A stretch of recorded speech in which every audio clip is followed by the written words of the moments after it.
Hello everyone, welcome to my another vlog. আজকে আসসালামু আলাইকুম। আজকে আমরা এসেছি আরেকটা নতুন শিক্ষক নিয়ে একটি ক্লাস নিয়ে। আজকের ক্লাসটা ইংলিশ না, আজকের ক্লাসটা একটু নতুন। আজকের ক্লাসটা হলো তবলা ক্লাস। তো চলুন আমাদের তবলা শুরু করি। তো সবার প্রথমে এটার নাম জেনে নিই এবং এটার নাম জেনে নিই। এটার নাম হলো পায়া, এটার নাম হলো তর্জনী। আপনারা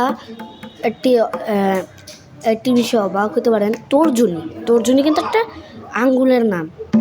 এই তবলাটার নামও তর্জনী। দেখেন এটা কেন তর্জনী হয়, মানে এই তবলার পার্টটার নাম কেন তর্জনী, কারণ আমরা এই তবলাটি বাজানোর সময় বেশিরভাগ তর্জনী আঙ্গুলটাই ব্যবহার করি।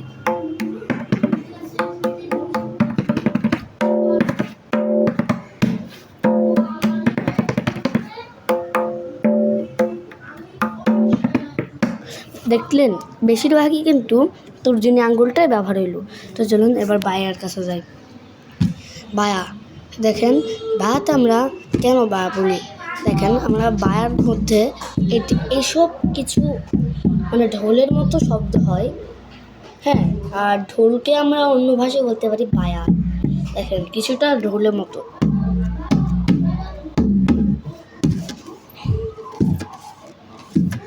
তো চলুন বেশি কথা না বললে আজকে আমরা আমাদের ক্লাসটি শুরু করি। চলুন বাজানো যাক। তো সবার প্রথমে আমরা শিখতে চলেছি কত ধেত ধুম না। এটা কিন্তু তবলা যারা নতুন শিখবে তাদের জন্য একদম ফার্স্ট ইয়ার। দেখেন কত, এই যে ঠিক এই জায়গাটার উপরে এই হাতে কত, মানে এই হাতে ধেত, তারপর ধুম। ধুমের মধ্যে কিন্তু এই চারটা আঙ্গুল এখানে লাগবে না, এই চারটা আঙ্গুল উপরে থাকবে, আর এই জায়গাটা এখানের মধ্যে লাগবে, আর ধুম করে যাতে শব্দ হয়। এবং ঠিক একইভাবে এখানেও মারতে হবে না, ধুম ধুম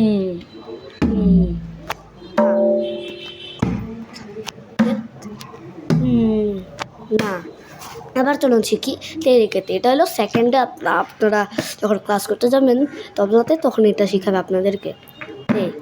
এই দেখেন এই তিনটা আঙ্গুলে এই মাঝখানটার মধ্যে মারতে হবে তে, তারপর এই তর্জনী আঙ্গুল দিয়ে রে কে। দেখেন আমরা কত মারার সময় উপরে মারি, কিন্তু কে হলো নর্মালি কে। রে কে রে